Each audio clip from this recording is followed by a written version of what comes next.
ฟ้าห้องโยนเสียงโยนโยนฟ้าห้องทรงวันน้องพี่หมอลำลงไปท่องได้ยินฟ้าหำมองโอ้ยยิ่งดวงไปนั่งเอาโอ้ยน้องโอ้ยละน้อง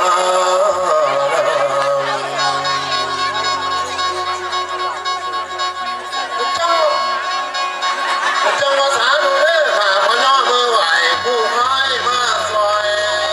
ดังพระโอ้ยร้องให้เราก้องที่ก้อมหัวอันนึงนั้นคุณมาและคุณก็อ้อยแอลน้ำแอลกันมาจับนิ้วก้อนกันมาว้อยเร็วสิขยำควานในคลองไหวไปหมดทุกก้าปืนมุ่งแหงเขาลีไหวไปหมดทุกก้าบุญนาเกบุญนาคาคุณพิรามันดาให้สวยปองเนื้อนำปองให้เสียงหวังเสียงห้าวต่อมาฟังเอ้ยเริ่มตั้งผู้ล่วงแม่ป้าของหลานล่าแอลรำไหวไปหมดทุกกันปืนแทนก็ดีโอ้ยปล่อยเมียผมซอยผมย้ำหลอกปล่อยมาคุณพ่อจะล่องลำเอ้ยสิฟังวันไหนบ่ถูกต้องถูกต้องให้ไว้ส่วน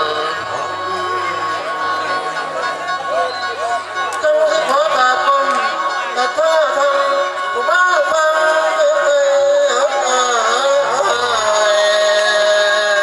พอจงมีความสุขทุกคนทุกตาทุกคนเลยในคืนนี้ เอาเต้ยคืนบันอาจารย์โน้ตดีสิเขาได้ในเรื่องได้บาท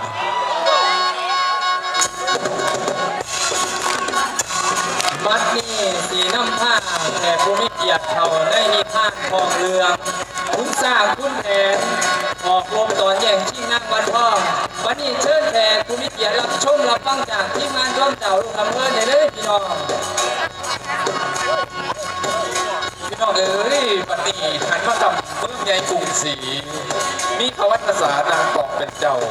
มีมเหสีเงาสุมนท่าพยามิงสองนอทันสิจาว่าจังไรปฏิขอเชิญชมพระเจ้าในพันภาษาแห่งกรุงศรีอยุธยาแสดงโดยอนุสินประพ้องพันธ์มเหสีสุมนท่าแสดงโดยคุณสนั่นเชิญชมได้ณบัดนี้ครับจังมาเปิดประมาณกังแก้วสว่างสีขาว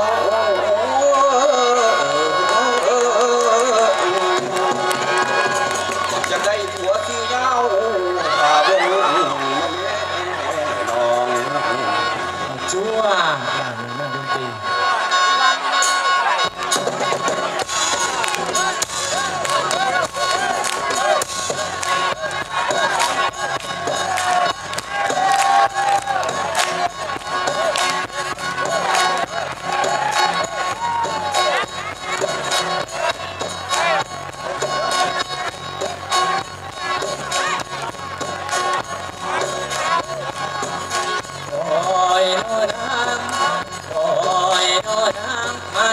ผู้สาวงามเจีย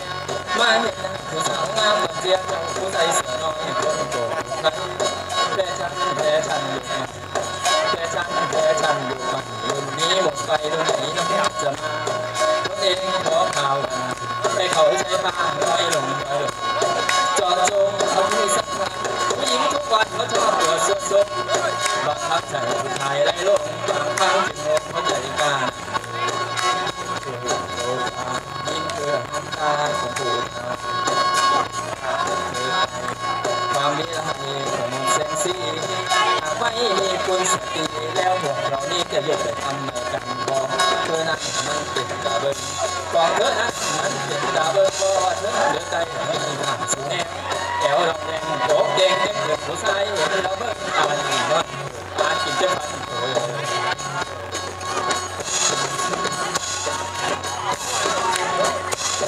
ก็เลยหายที่งานของเก้าอี้นี่ด้วยครับ3 โต๊ะคุณนักบุญ